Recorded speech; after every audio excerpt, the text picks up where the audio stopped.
Hey guys, and welcome back. We are on lesson 4 of chapter 7. We got one more lesson after this, and then we are done. So, today we're going to solve multiplication equations by dividing or using a bar graph. So we will probably not use a bar graph, but we will definitely be dividing. Okay, so one way that we could do this is if we have in our algebraic problem, it says if you divide each side of the equation by the same non-zero number, the two sides will remain equal. All right, so we're looking for whatever that x or number letter is going to be. All right, so right here, what they did is they said 3x equals 12. So how they found this out was they divided it by 3, okay, because 3 divided by 3 equals 1, which will then give us a 1x left. And then we divided the other side by 3 also, which then we got 4 as our x. And if we plug that back in, we also get 4. 3 times 4 is 12. All right, so let's look at number 1. So number 1, it says solve 2x equals 10. Okay, so 2x equals 10. Okay, so since this is multiplying, we're going to do the opposite and we're going to divide. Okay, divide both sides by 2, which then will give us 1x left.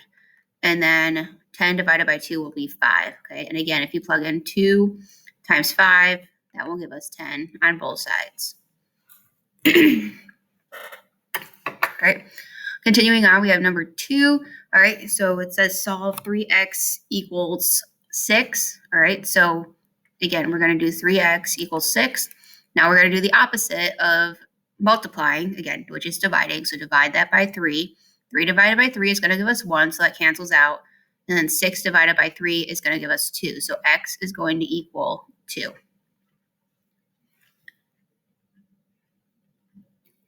All right, if you would like to pause the video and double check if you understand, go ahead. I will give you guys a second to do that.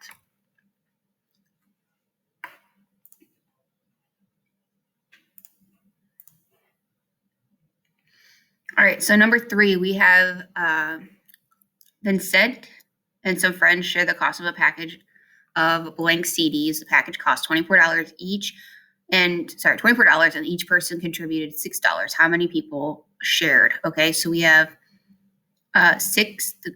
The total is going to be 24. Okay, and then we have $6. Okay, so then we need to figure out what x is. So again, we're going to divide by 6 on both sides.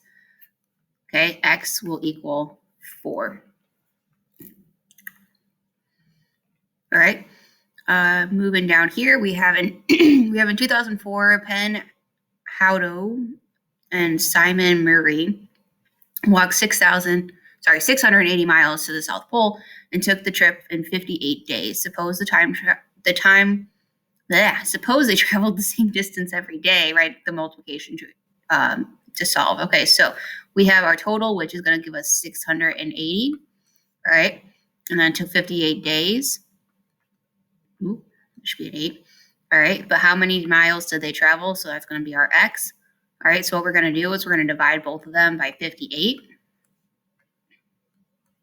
All right, so 58 divided by 58 is going to give us 1. So that will give us x by itself.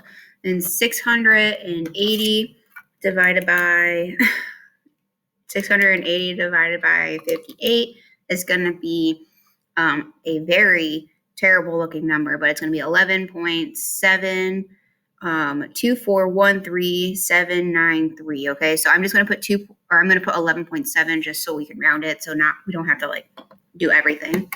All right, last one, we have solve 3.28. Just a reminder to please do attendance. Lots of you have not done it for first hour yet this morning or today. Please remember to get attendance done as soon as possible for both first and fifth hours. Thank you. That reminds me I need to do it. Okay, so again, solve 3.28x equals 19.68. So what we're going to do is we're going to have 3.28x equals 19.68. All right, again, since this is multiplying, we're going to divide. Okay, divide again. Supposed to be a 2. All right, I'm going to put this in the calculator because I am not sure what 19.68 divided by 3 3.28 is, which then after I put in the calculator and you heard all those tappings, it will give me 6. Okay, so if we plug that back in there, it will give us the answer. All right, is there one more? Nope, these are other extra problems if you would like to double check your work. Please let me know if you have any questions, comments, concerns. I will definitely help you out. If you have anything, I am always available for you to reach me. Please be safe and have a good day.